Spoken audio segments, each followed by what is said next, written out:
The alien warship Karkal Vengeance floated in deep space. It was big, black, and sharp like a blade.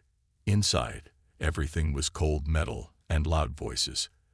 Alien soldiers marched in perfect lines. Their boots made hard sounds on the steel floor.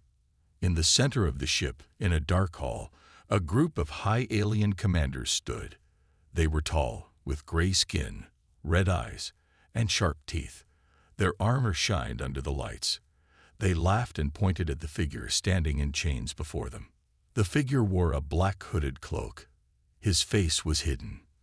His hands were locked in thick cuffs made of energy steel. He didn't move. He didn't speak. This is the human they fear. Commander Zarek laughed. This is the mighty Earth warrior. Another alien snorted. He looks like a lost monk. What's your name, hooded man? Or are you too scared to speak? The hooded man said nothing. Commander Varn stepped forward. Strip him of that hood. Let's see what he hides. A soldier reached out to pull the hood, but the prisoner turned his head slowly, just slightly, and the soldier froze. His hand stopped in the air. He stared into the shadow under the hood. Then he stepped back, shaking. I can't, the soldier whispered. His eyes. Fool, Zarek shouted. It's just a human. They are weak. We broke their worlds.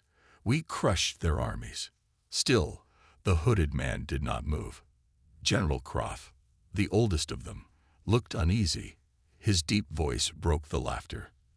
There is an old Terran codename. Long ago, they had a ghost, a man in black. They called him. Zarek waved him off. Enough with stories. But Croft stepped closer to the hooded figure. Tell me, human, do you have a name? A code? The prisoner slowly raised his head. Under the hood, only darkness. Then, softly, he spoke. His voice was calm, cold, dangerous.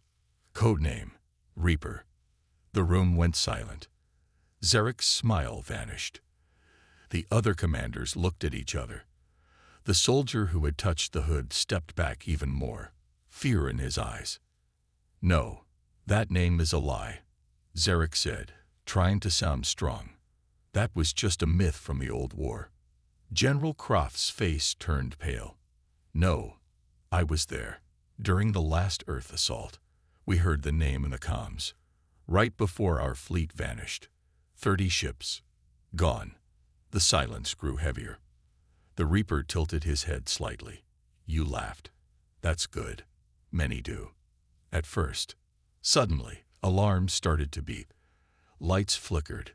A voice came over the ship's speaker. Power drain detected. Security system unstable. Zone 4. Breach. Zarek snapped. What's happening? Another voice shouted. Commander, one of our guards is down. His body. It's twisted. But no one came in or out. Commander Varn stared at the hooded man. He's chained. He hasn't moved. But no one believed that anymore. The Reaper stayed still. But something in the air changed. The lights above him blinked. The cuffs around his hands hummed louder, like they were under pressure. Zarek barked. Lock down the chamber. Increase force fields. Soldiers ran to secure the room. Energy walls rose around the Reaper. Still, he didn't move. You will speak, Zarek growled. You will tell us everything. What you are. Where the others are. Why you're here. The Reaper slowly turned his head toward Zarek. You brought me here, he said. That was your first mistake. His voice was not loud, but every alien in the room took a step back. Zarek laughed nervously. You're bluffing. You're one man. One prisoner. The Reaper tilted his head again. One is enough. Suddenly, the lights exploded. Total darkness. Screams followed. Weapons fired. But no one could see the target. When the emergency lights came back on, the Reaper was still standing. Exactly where he was. The chains were still glowing. But 2 guards were on the floor, not breathing. And the cuffs. A tiny crack had formed in one. The room filled with fear. Zarek whispered, "Get this human off my ship." The Reaper didn't laugh. He only said, "Too late." The command hall of Karkal Vengeance remained quiet. Too quiet. Alien commanders stared at the hooded man in fear. The two guards on the floor lay still, eyes open, faces frozen in horror. No weapon had touched them. No wound, but something had killed them. Commander Zarek forced himself to speak. "It's a trick. He's using some human technology."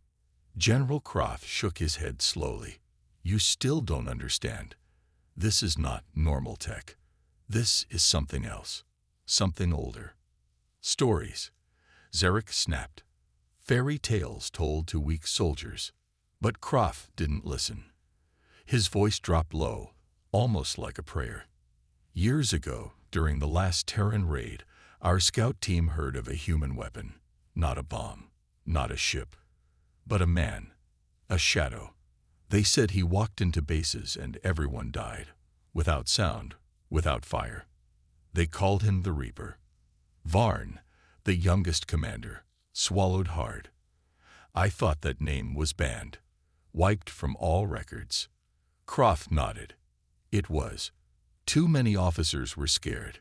We erased it, but we didn't stop it." In the middle of the room, the Reaper stood still, hood hiding most of his face. His chains still glowed, but now the glow was flickering. Zarek finally ordered, "Bring the mind probe. If he won't talk, we'll force the truth out of his head." A group of alien scientists entered. They pushed a floating machine. Sharp needles spun on its edge, buzzing softly. The mind probe could read memories, feelings, even secrets buried deep. One scientist looked nervous. "Commander, the human brain resists alien probes. This could be dangerous." "Do it," Zarek growled. The machine hovered close to the hooded man. One needle moved toward his head. Just before it touched, the Reaper slowly raised his eyes. Only a faint glow was seen under the hood. His lips moved. "I warned you." The machine froze. The needle snapped backward like it was burned. Sparks flew. The device shook, then exploded in midair. Scientists screamed and fell. Zarek jumped up, shut down the lab, locked the prisoner down. But alarms rang again. This time, they were louder. Security breach in lower decks. Energy shields failing. Unknown force detected. "What force?" Varn asked. "The ship is sealed." A young soldier ran into the chamber, sweating, face pale. "Sir, we've lost contact with Deck 7. No damage. No bodies. Just silence. All gone." Zarek turned back to the Reaper. "What did you do?" The Reaper said nothing. He simply looked at the chains. A new crack had formed, then another. The glowing cuffs sparked once. Then they powered down. Everyone in the room stepped back. "He didn't break them," Varn whispered. "They broke on their own." One scientist, shaking, checked a screen. "Sir, the prisoner is generating something.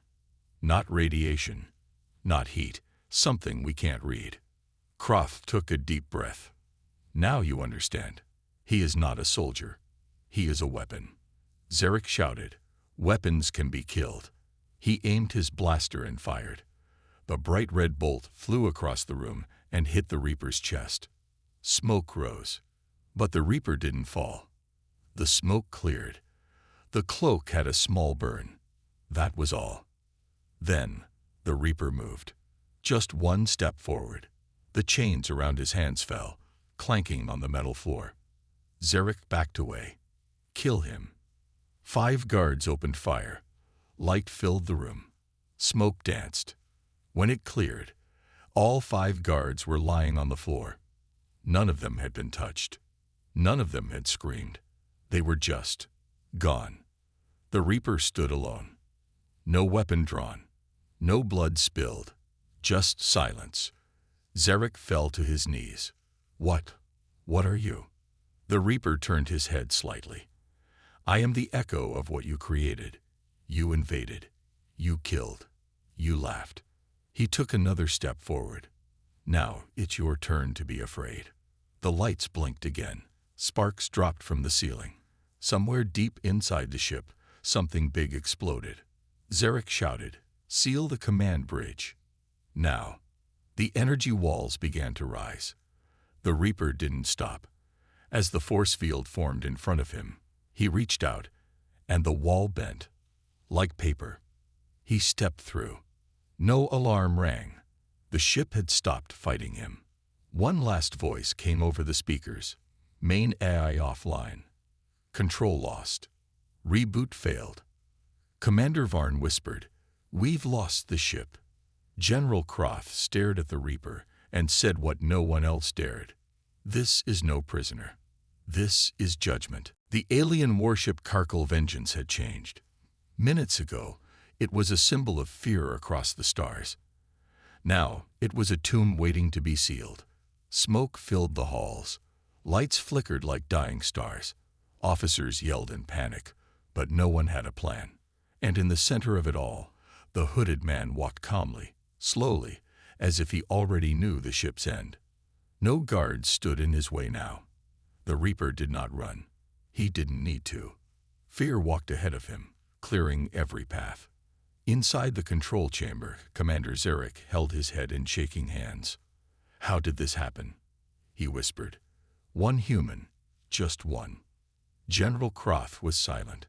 His eyes followed the screen showing the Reaper's path. "No," Croth finally said. "Not just a human. This is the one they never caught. The one we always denied. He's not part of Earth's army anymore. He's something beyond it." Zarek slammed his fist. "I want every door locked. Use manual override. Use fire traps if you must." But the ship's eye was gone. Silent. Engineers tried, but nothing responded. Systems were failing one by one. In the lower decks, the Reaper passed a squad of soldiers who had tried to ambush him. Their weapons were melted. Not broken. Melted. Without fire. The soldiers lay unconscious, breathing, but whispering in fear even as they slept. One engineer watched him from a screen. "He doesn't kill unless he chooses to," he said quietly. "That's worse than death. That's control." Above, Commander Varn was watching the same footage. "He hasn't used a single weapon," Varn said. "Not a blade. Not a gun. But he's winning." Croft nodded slowly. "That's why they called him the Reaper. Not because he strikes, but because death follows him." Suddenly, a voice came over the emergency line. A young alien officer, speaking fast, almost crying. "We sealed the engine room. He can't get through." But then came another voice.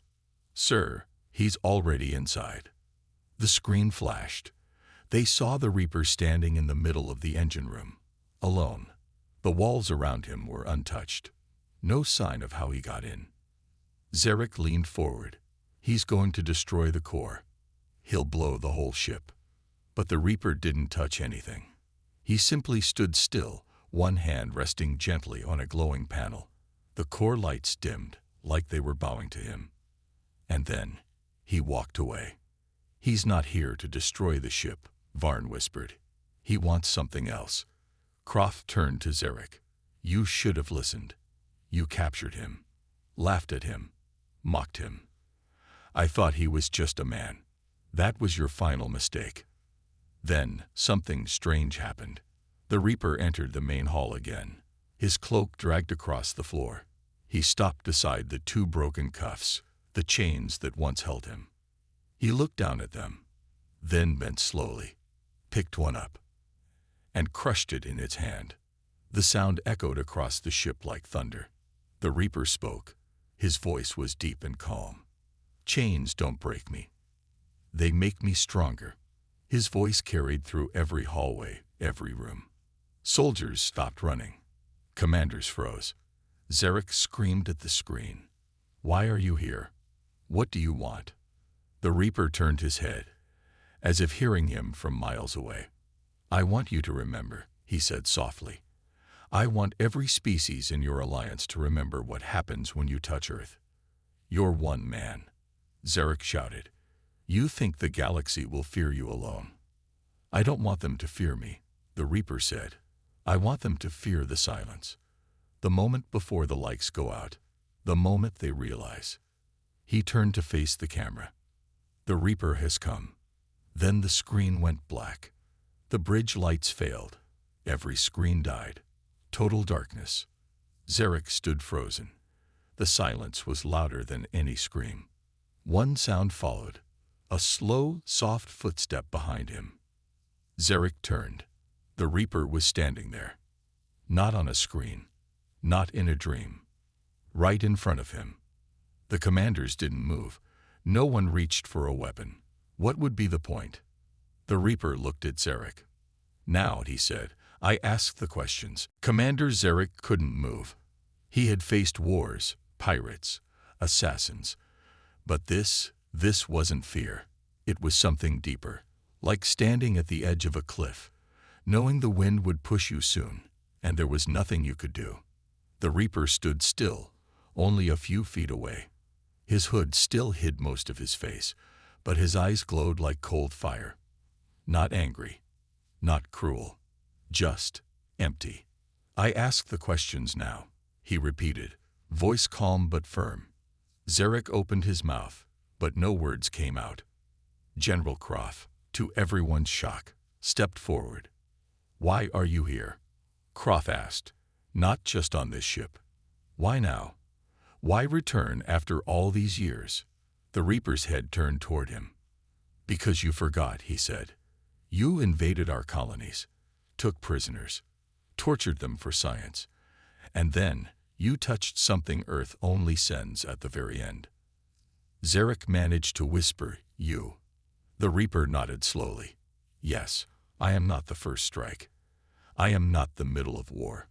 I come when the galaxy believes Earth is broken, when the last warning is ignored." "You're Earth's final weapon?" Varn asked. "No," the Reaper said. "I am Earth's memory. I remind enemies of what they promised never to forget." He looked around the command bridge. "When Earth signed the Treaty of 9 Worlds, we agreed to peace. But your alliance broke that. And when you did, Earth didn't send diplomats or fleets." He stepped closer to Zarek. "They sent me." The command bridge door slid open behind him.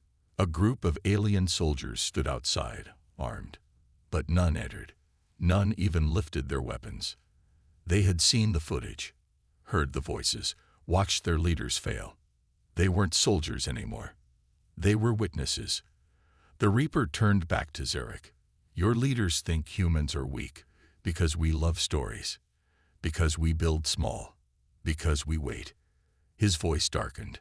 "But when humans endure, when we lose enough, we stop being men." He stepped closer. "We become the storm your nightmares pray to avoid." Zarek was shaking.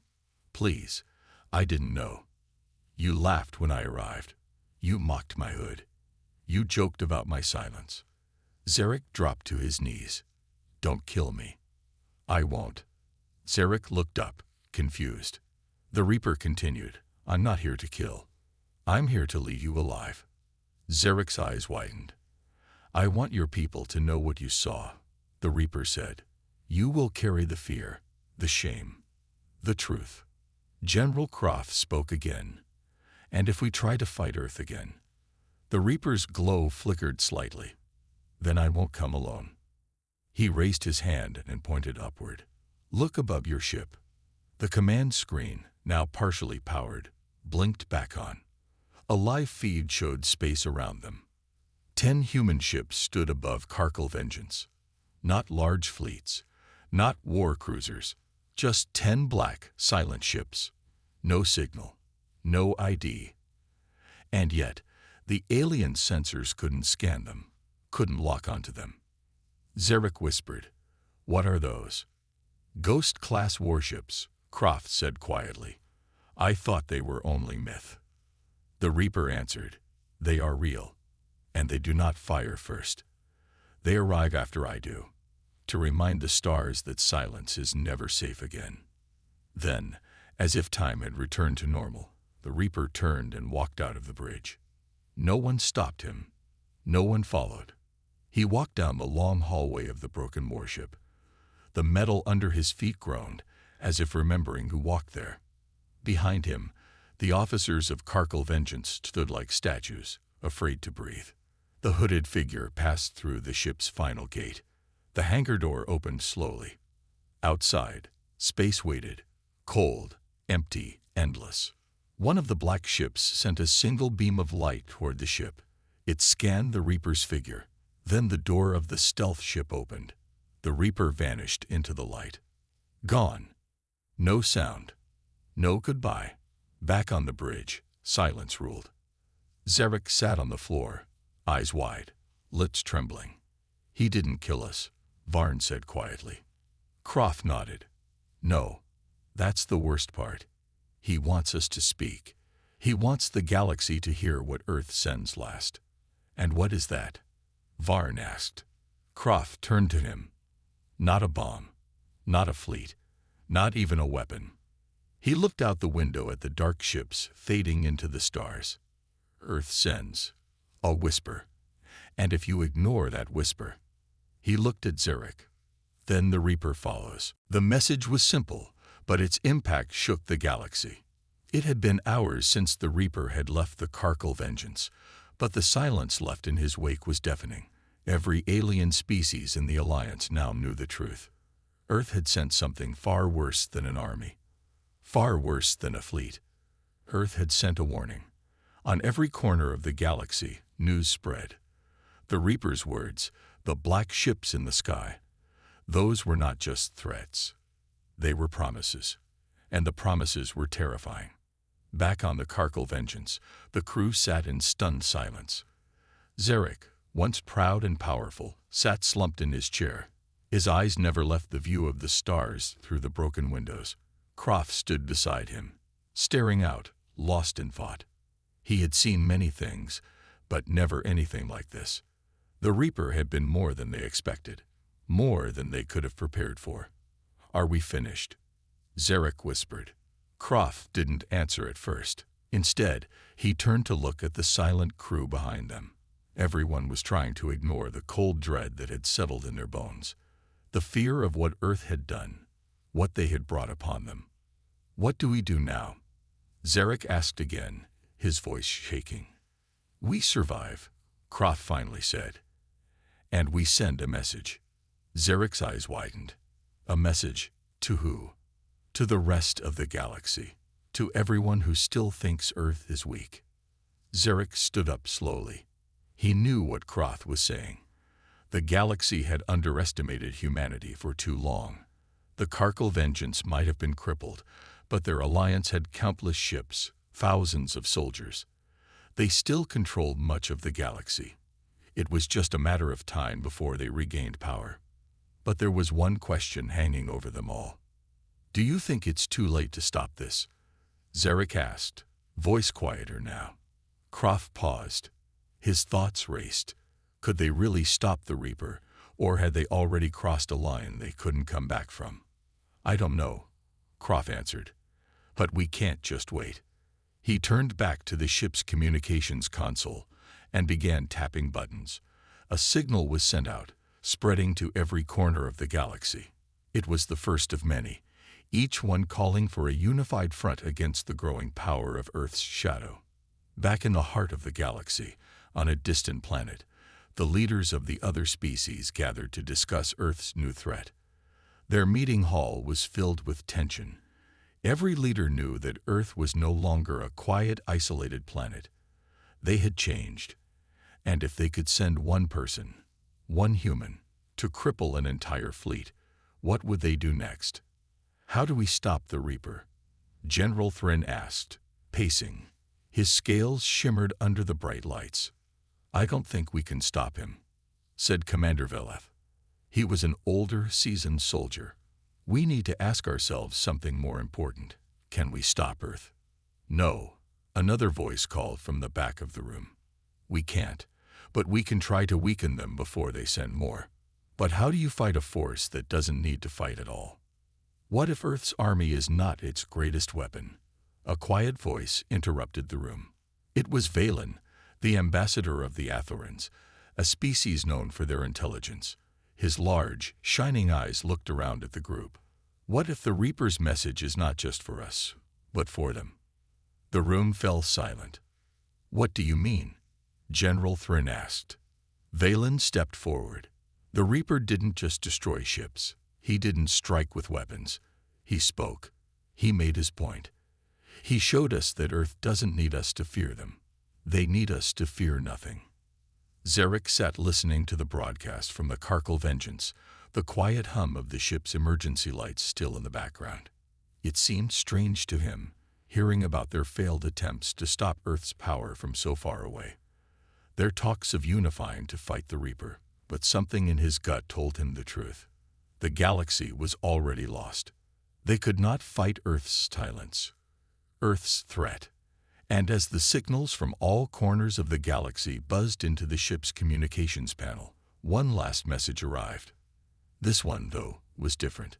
It was not a threat, nor a call for battle. It was an invitation, a simple sentence from a place Zarek didn't recognize. Join us, or be forgotten. The message was short, but its meaning was clear. You see, Croth said, looking over Zarek's shoulder. The Reaper spoke, and now the galaxy speaks too.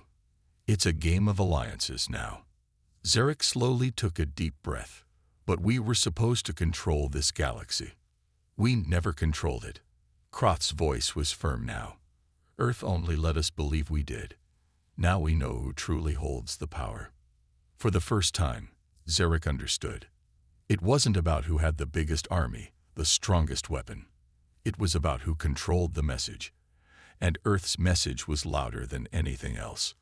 I think we've already lost, Zarek said quietly. Yes, Croth replied, looking at the screens, each one flashing with the galaxy's next move. But they haven't won yet. In the distance, outside the Karkal Vengeance, the human ships continued to hover, silent in their dark formation. No weapons, no orders, no threats, only silence. But it spoke louder than any battle could. The galaxy held its breath. Across star systems and distant worlds, the truth of Earth's strength echoed like a distant storm. The Reaper had come. His message had been clear. Earth was no longer a minor player in the grand scheme of the universe. They had stood in silence. They had watched. And now it was time for others to hear that silence. And as the galaxy began to tremble, so too did the leaders of the Alliance. The signal from Earth had gone out, and the message was chilling. Join us, or be forgotten. No one knew who sent it, or what it truly meant, but everyone knew it wasn't a threat.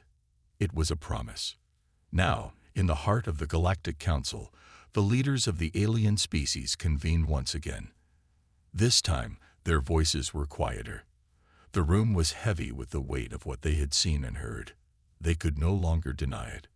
Earth had never needed to fight them. Earth had never needed to show its full power. All Earth had to do was send the Reaper. General Thrin slammed his fist onto the table. What does this mean for us? For the galaxy? We are no longer the ones who decide our fate, said Valen, his voice calm but firm. Earth holds that power now. They don't need armies. They don't need threats. They just need us to be afraid. But why? Croft demanded. Why now? After all this time? Because they have waited, Valen answered. And now, they are ready. Earth's power doesn't come from strength. It comes from patience. And now, we are the ones who must answer their call. Zarek listened, his mind racing. Earth had done the unimaginable. They had never tried to rule the stars through force. They had done it with something far more dangerous: time. For centuries, humanity had sat in the shadows, watching, learning, waiting. And now, that silence was the weapon that had undone them all. Zarek's thoughts turned back to the Reaper. His words, his quiet confidence. There was no pride in his voice, no boast, just a calm certainty that had sent shivers through the hearts of everyone who heard him. "What now?" Zarek asked, breaking the silence. "What do we do?" Croft stood and faced the room. His posture was stern, but there was a weariness in his eyes. "We've sent out our message. We've tried to unite the galaxy.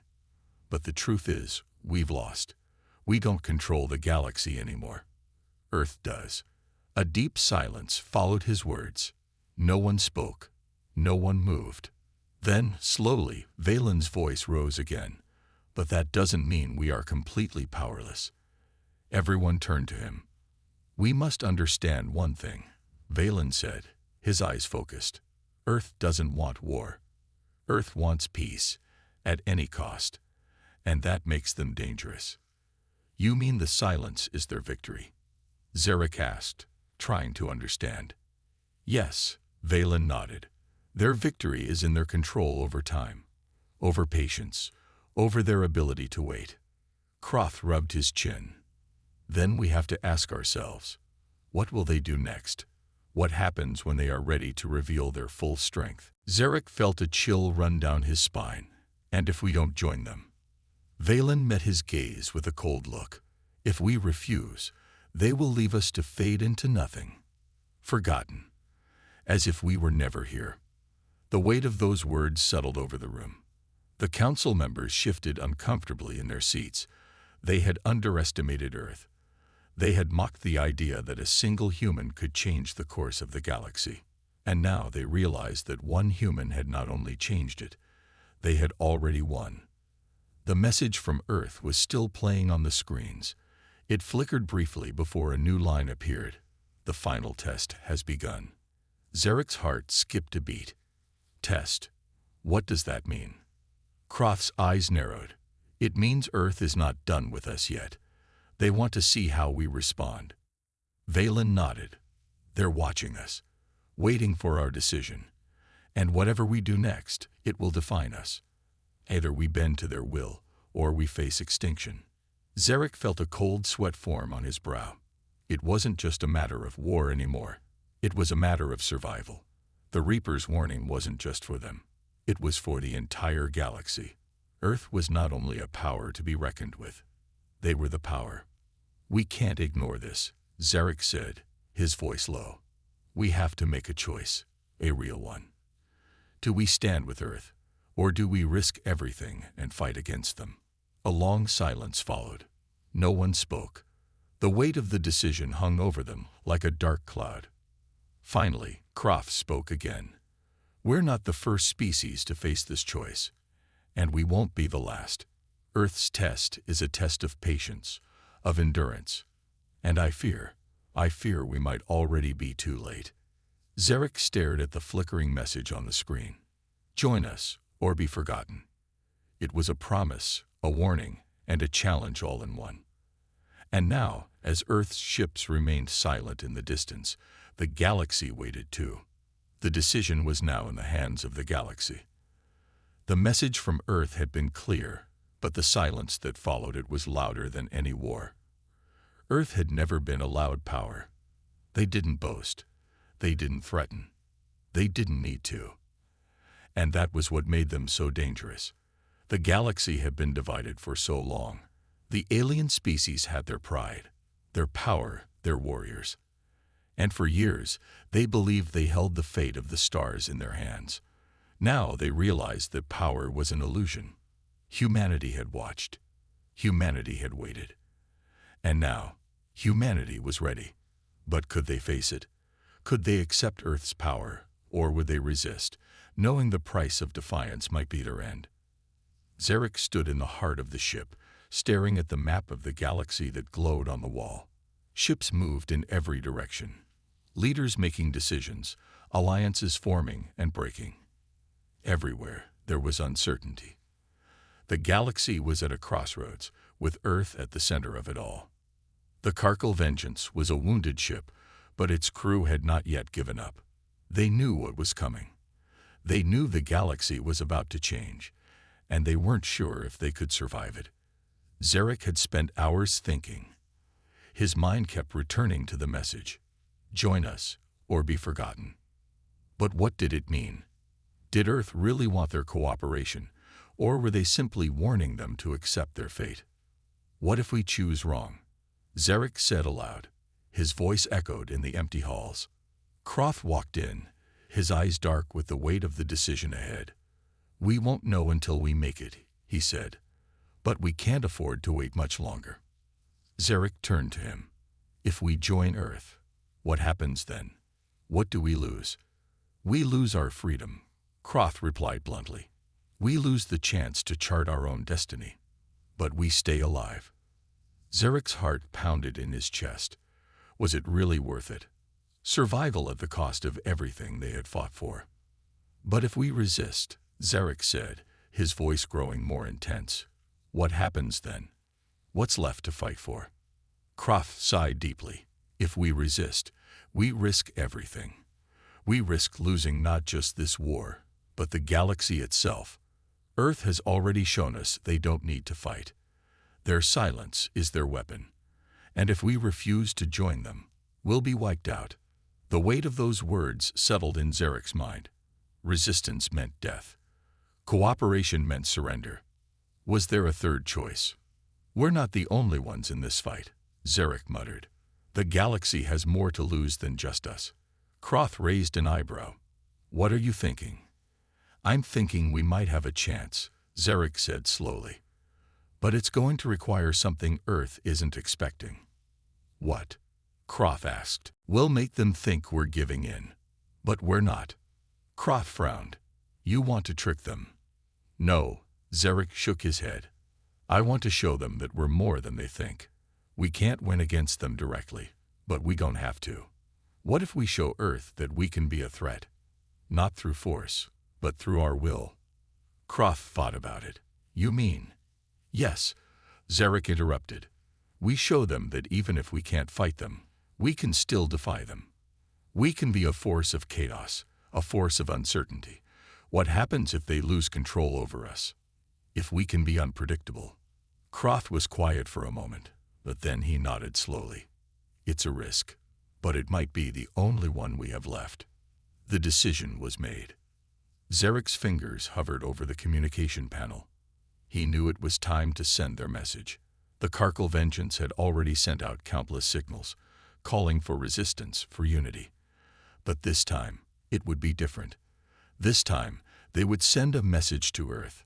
Not a plea for mercy, not a request for peace, but a challenge. He typed quickly, his words sharp and direct. We will not join you, but we will not be forgotten. We are the galaxy's last hope, and we will remind you that we can still be unpredictable. He hit send. The silence in the room was deafening. No one moved. No one spoke. Then the response came. Earth's signal was unmistakable, loud, direct, and full of finality. We are watching, and we are waiting.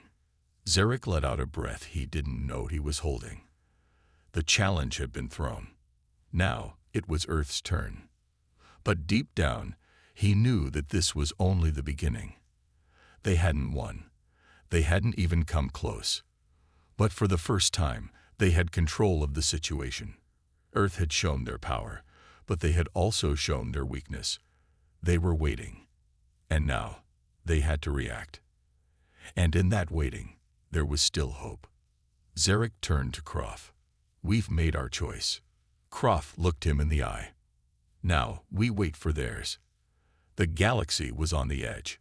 One final choice remained. The silence would not last forever. The galaxy had never been so quiet. For weeks, there had been no battles, no great clashes between fleets, no explosions lighting up the stars. There was only the silence of waiting, the silence of knowing that everything had changed.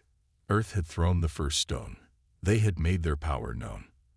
And now, the galaxy waited to see how it would all unfold. Zarek stood at the command center of the Karkal Vengeance, his eyes scanning the vast stretches of stars that glimmered outside the windows. There were no signs of Earth's fleet, no massive warships hovering, no flashes of energy. The galaxy was still. Everything was still.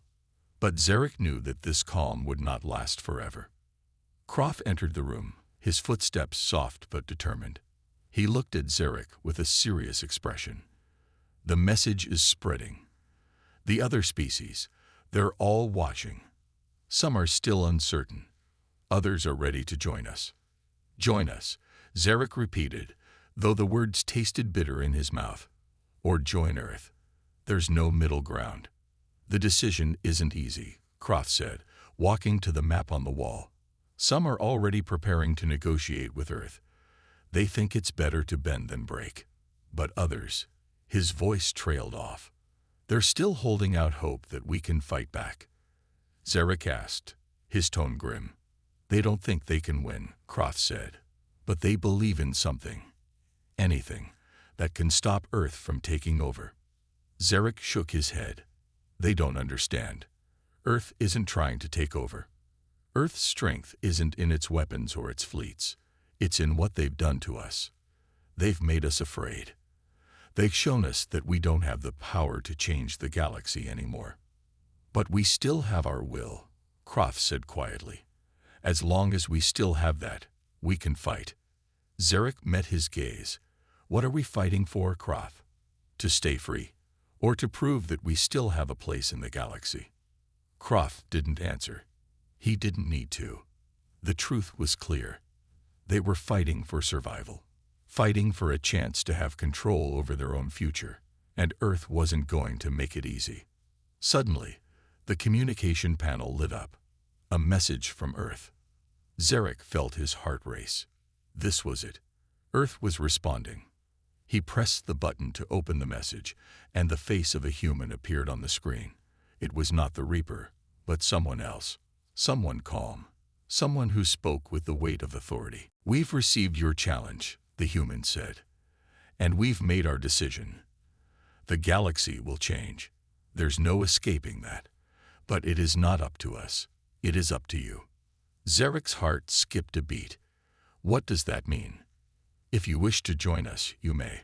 The path is open. But if you choose to continue defying us, know this. We will not destroy you. We will not engage in war. We will simply wait. We will wait until you fade into nothing. We will wait until you forget what it means to exist. The word hung in the air. No threats. No promises of war. Just a quiet, cold certainty. Zarek's fists clenched. Earth wasn't offering peace. They were offering time. Time for them to give in. Time for them to fade away if they didn't. The silence after the message was even worse. The room was heavy with the weight of that ultimatum. Croft finally spoke. They've won, haven't they? Zarek didn't reply at first. He couldn't. He had thought that there would be a way out, that there would be a chance to turn things around. But the truth was staring him in the face. They were right. Earth didn't need to fight. Earth didn't need to destroy them. They had already won by simply waiting, by showing them that nothing they did could ever change the course of the galaxy again. It was all up to them now. And deep inside, Zarek knew that no matter what choice they made, the galaxy would never be the same. I don't know, Zarek said, his voice barely above a whisper. Maybe we can still make a difference. But right now, I don't see how. Croft nodded slowly. I think we both know the answer. There's only one choice left. Zarek looked out at the stars. The silence was louder now than ever. And in that silence, the galaxy seemed to hold its breath. Then a thought hit him.